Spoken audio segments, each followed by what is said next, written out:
Добър ден, мама. Добър ден. Добър ден, господин Еге. Как си? Успя ли да поспиш?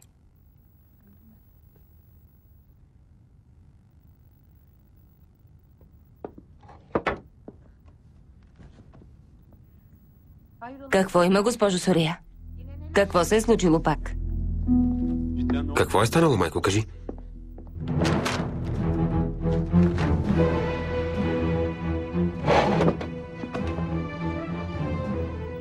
Вчера през нощта, около 3 часа, известният лекар Атеш Юнал е бил ранен от неизвестен нападател, който стрелял по него 2 пъти.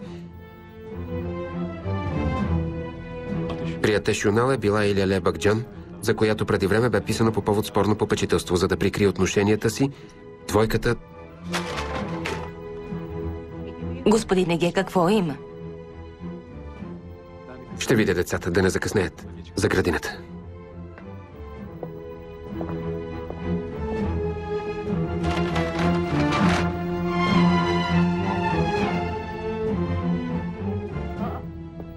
Това не е ли госпожа Леле? А до нея господин Атеш? Какво е станало? Госпожо Адиле, няма ли да е по-добре първо да ни сервирате и след това да се занимавате с клюките?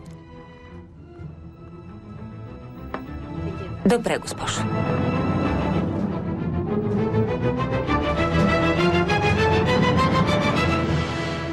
Календар. От 19 часа само по Нова телевизия.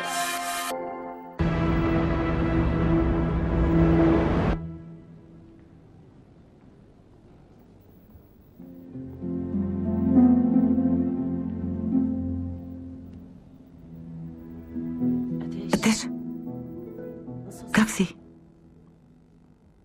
Добре съм. Само опойката. Добре, не се напрягай. Ако се беше случило нещо с теб, какво щях да правя? Значи най-сетне ме оцени. Кога ще се оженим? Атеш, като дете си. Кой беше? Видя ли лицето? Не. Но от толкова близко разстояние...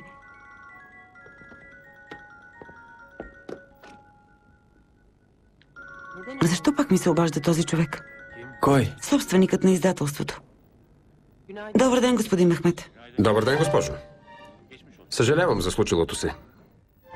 Но ще си имало нападение. Откъде научихте? Има ви във всички вестници. Вас и господин Атеш. Пишат за връзката ви. Точно когато пускаме книгата на пазара.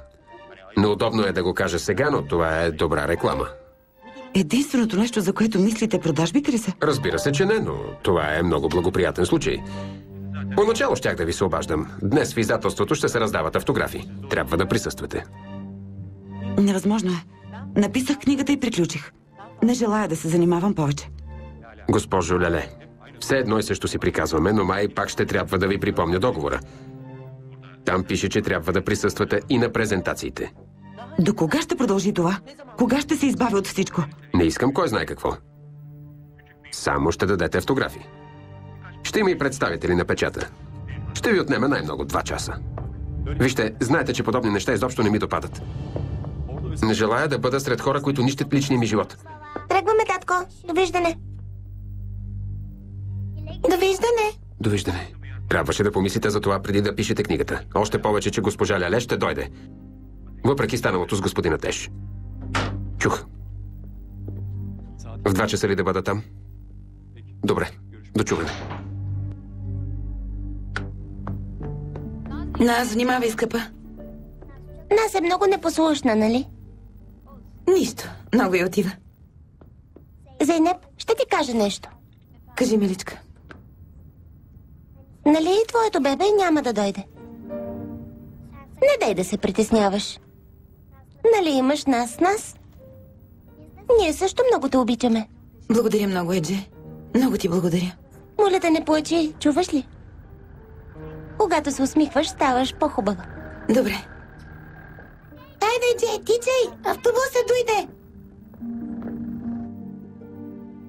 Обаждате се относно делото за попечителство на нас и Еджен ли? Да, аз съм адвокатът на господин Еге. От дни не мога да се свържа с госпожа Тона. По различни начини предавах колко е важно, но тя така и не ме потърси.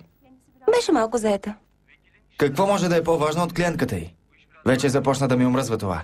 Бихте ли казали да ми се обади непременно днес? Разбира се, ще й предам. Приятен ден. Какво може да е по-важно? Любовта й? Дреме и дали другите ще си получат децата.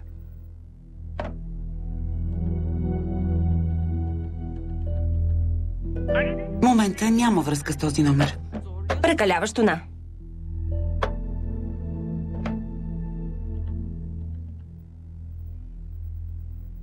Како, знаеш ли къде е Тона? До теб ли? Атеш? Не съм гледала. Коя болница сте? Добре, идвам.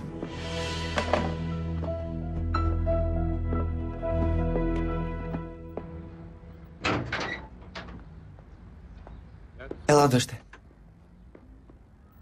Бъди разумна, дъще. Не тичай много, за да не се изпутиш. Чуваш ли? Току-що оздравя. Разбрахме ли се?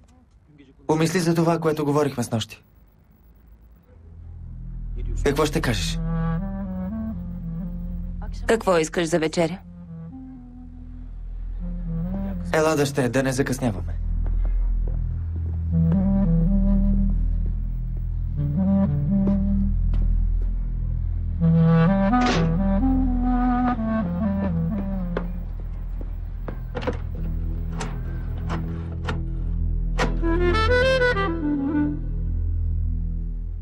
Ало, Гюл.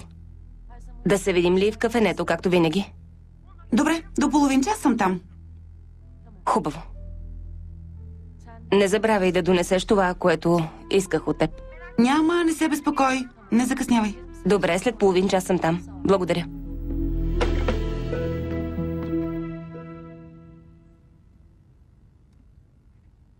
Ако знаех, щях да донеса от къщи малко шафран. Тогава става по-вкусно.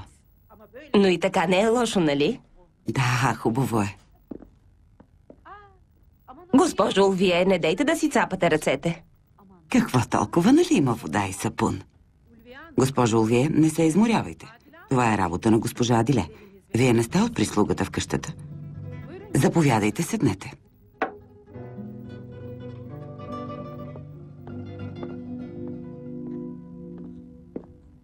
Колко хора обичали Зейнеп?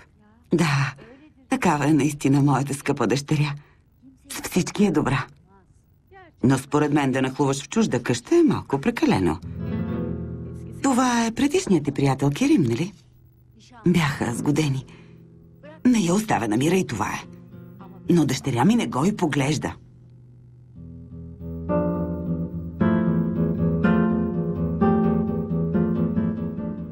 Тази и сутрин видяхме във вестниците и направо бяхме поразени от случилото се с бившата жена на Еге и приятели й. Тя също доста поизмъчи сина ви и дъщеря ми, нали? Ама Господ си знае работата. Аз да видя Зейнеп, да не закъснеем за болницата.